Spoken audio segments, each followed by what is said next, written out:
So here is a major theme about idealism and reality. Idealism and reality. And let me just show you in a little bit what I mean. So let me see. Okay, so let me just talk about this first. You know, a lot of the times when someone makes you mad, right? Someone makes you really, really upset, you blow over. Like you just blow up at them. And you blow up very often, and then you kind of forget about it. So you don't hold grudges. You don't have that type of, I want to say like memory of past transgressions. You don't have a list of all the times that they have, you know, upset you, all the times they have lied, all the times that they have cheated, all the times that they have slighted you or hurt you or undermined you. Because you don't keep all of those things in, you know, so when you're upset, you blow up and then you get over it. And because you get over it, I feel like the other person kind of takes advantage of the fact that you don't commit these things to memory, and then they repeat the same mistakes. And what that does eventually is that without the memory, without the lessons, without, you know, the knowledge of, okay, this has happened before, and it's happening again, without I want to say slowing down and examining what exactly happened before and why is it happening again. We have to understand cycles in order not to repeat cycles. We have to really understand cycles so then we can break these cycles. And I feel like that's what's happening here. Both of these cards are major, major karmic cards. Major, major.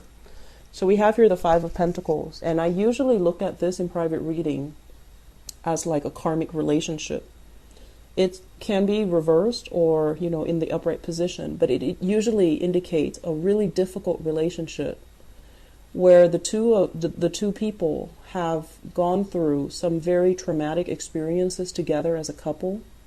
And in the reverse, it's like they didn't grow from it. They're both so stubborn that they didn't grow from it. In the upright position, they're growing from it, and the karma is no longer there because they have grown. They have kind of learned the lesson that they were supposed to learn in the process of coming together and working through their relationship issues. But in the reverse position, it indicates to me retrenchment, not learning, refusing to learn, refusing to accommodate, and refusing to put yourself in your partner's shoes and seeing what they're seeing, okay? So I feel like, you know, you guys can be very, very stubborn, in which you kind of gloss over relationship problems, and you might not be able to see patterns. You might not be able to see, and air signs are really good at this. Aquarius and Geminis, they see patterns all the time. And they like to be able to look at a situation, and they find thrill and excitement in being able to decipher patterns. But in terms of like the way that you deal with things, it's more like, let's start this, let's start that, let's start all of these things, but not being able to really dig deep and figuring out what are some of these patterns. It's like a lot of the times with couples, they fight over the same thing. So one day they could fight about, you know, the oven. The next day they could fight about like the washer. And then next week is like about the dryer. But at the deep foundational level, it's not really about the oven, the washer, or the dryer. It's about something else. It's about somebody not doing the work to maintain these appliances. It's about somebody, you know, being lazy, or it's always like a cover for something else. So I feel like when you and your partner argue, you think it's about this, it's about that, it's about something else. But it's all pointing to the same problem. And you're not really addressing these problems. You're kind of glossing them over, okay? So where I'm going with this Five of Pentacles, this is like not learning, not progressing. With the Six of Pentacles as well, this is a card greatly about generosity, okay? But I also feel in the reverse position, it's almost like wanting to, you know, play savior to another person. Feeling a little bit like pity for the other person and wanting to make yourself like martyr to help the other person, to prop the other person up, to kind of like mend their broken wings, and then hoping that they'll thank us, hoping that they'll appreciate everything, all the sacrifices we've made for that person, and then they'll stay with us and love us forever and ever and ever. So I feel like there is this deep kind of twisted sense of dependency. And I feel like using dependency, using somebody's need as a crutch to allow them to stay, or to, allow them to fall in love with you. So this can operate, in both direction. Somebody has been doing this to you, kind of like feeding into your sense of pity, or you are doing this to somebody else, hoping that, okay, they'll see all the sacrifices I made, financial and sacrifices, resources, whatever it is, and they'll appreciate the gesture. But a lot of the times when we give, right? When we give and when we care and when we want to dole out resources, we need to be able to come to the point where we give it freely without strings attached, in a very innocent way.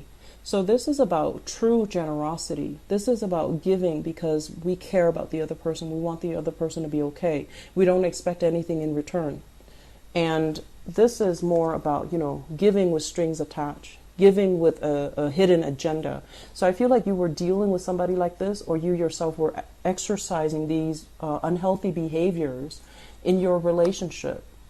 And because of that, the relationship did not work. And I feel like some of you, there is a sense here about dealing with somebody who's really, really intelligent, okay? Like dealing with somebody who's very intelligent, and they are very intelligent, they had a lot of potential, but they might not have had the means to make their dreams a reality. So for example, they're supposed to go to school, and because they're really smart, and that if they go to school, if they get their degree, they're going to be like, making really good money. And so you nurture them through the education process. You nurture their dreams. You took care of them. You nurture their aspirations. You gave them the emotional support. And then once they made it, once they got on top, once they achieved success, they didn't want to stay in the relationship because they felt like they have outgrown the relationship. And it's a natural progression of things. People do outgrow each other. But I feel like some of you are holding on to a resentment. I did all of these things. I made all of these sacrifices. Why is the other person still not there? And I'm feeling as if it's like you're finally holding a grudge, And in the past, you've always just blown up and then you were okay. But then this is the first time where you're at a point where you're holding a grudge against somebody. And it's really hard for you to let go because the feelings are really confusing, right? It's like a mixture of annoyance and passion, okay? It's a mixture here of loving somebody very unconditionally, loving without strings attached, and wanting the best for the other person. But I feel like the other person might not have the same sense of generosity as you do.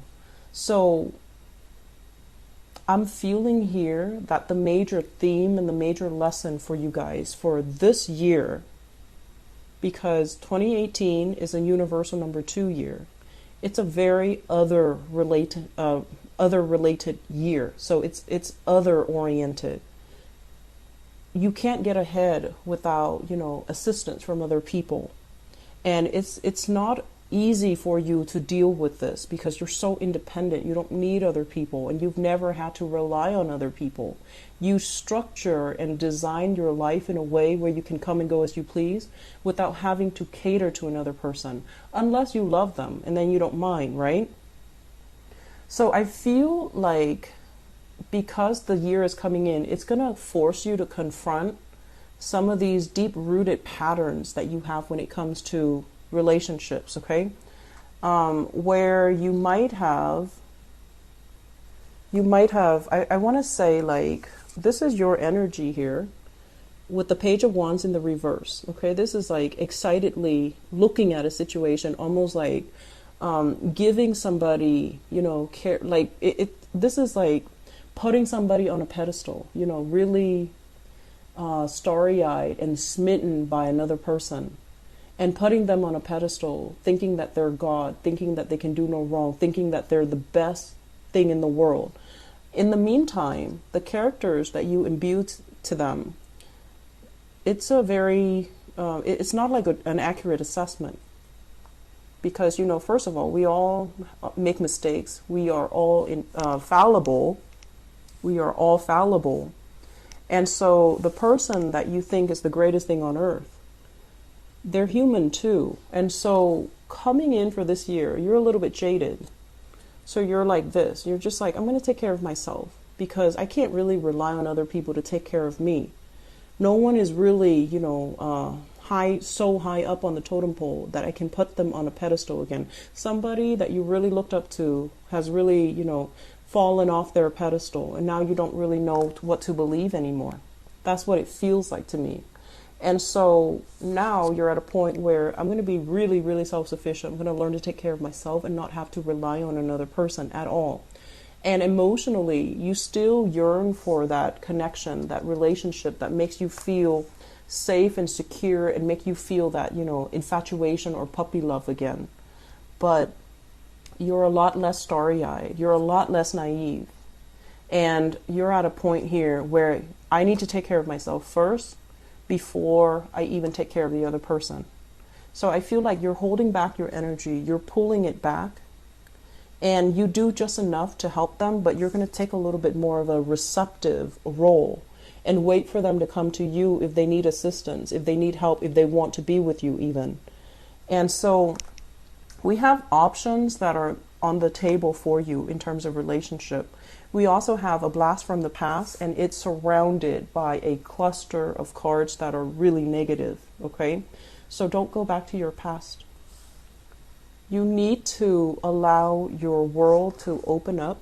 You need to allow it to open up so that you can start dating again. And January might not be the right time. So I feel like you're dolled up, ready to go. Looking really attractive, really, really pretty, waiting for Mr. or Mrs. Right to come into the picture for you. And the timing is going to happen for you.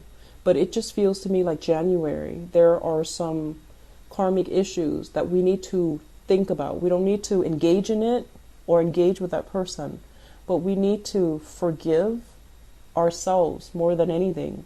And then we need to relinquish that person, that situation. And I feel like doing that is going to free you up energetically for new things to come into the picture. Okay? One last thing, Aries. I'm seeing a lot of people on social media.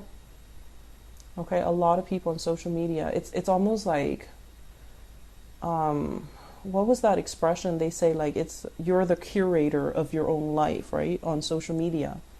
And what that does is that you can post whatever you want. You can post pictures of yourself in the most flattering light because you're creating that narrative. And so I feel a lot of pictures taken, and I feel like you're creating this photo album of you having the time of your life. But I feel like deep down there is a deep longing. It's like a deep feeling, wanting to belong, wanting to find the one already, so that you're not constantly, getting dressed up, going to these places where there's loud music, where there's alcohol, where there's, it's like you're physically tired, but you have to keep up with it because you feel like that's the only way for me to meet my, significant other or to meet Mr. or Mrs. Right. There are other ways to do it, okay? And with this energy, this is somebody who's very loving, very caring, and they want to take care of other people. They want to feed, nurture, and soothe other people. If there's a way for you to give back, like in terms of community service, I feel like that might be a better way for you to meet people, because I feel like some of you are physically very tired of having to go through the charade, going to the bar, going to the club, meeting people in a very conventional manner, having to drive home after a few drinks and you know, feeling scared and nervous about getting pulled over. And it's like, it's a charade. It's something that you feel is the only way where you can meet new people, and that's not reality. Okay, so aim for thinking a little bit more outside the box and figuring out where your interests actually lie, what you're really good at.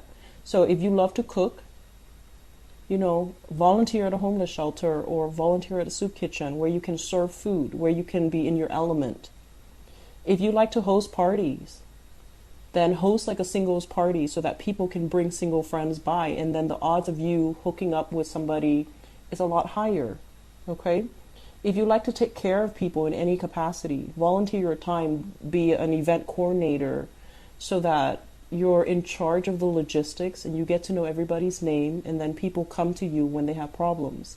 So I feel like there are other ways, and the traditional conventional way is making you physically tired. Like your body is not, you're not feeling it anymore. Okay, so really be honest with yourself about what's not working and leave that life behind is what I'm feeling. Okay, Aries, I am done lecturing, so I hope the reading has been helpful. Singles, I feel like it's a good month to date, but I feel like you need to find different ways to meet people. Okay, try online dating. It doesn't have to be so complicated. Okay, and then for others, I feel like you have recently gotten out of a relationship and you're not ready just yet emotionally. And then for others of you, there's a lot of travel and movement, and it might interfere with your dating life, even though you know that a lot of people are like, you're getting a lot of attention, but it seems like events around you are accelerated, so you don't really have time to do anything else. Okay, so prioritize your love life for this year, because I feel like some of you, you're best with a relationship partner, but don't make a relationship partner like a project for you to work on, to nurse their broken wings and to, make sure that you feed them and let them grow. And then when they grow up, they don't appreciate the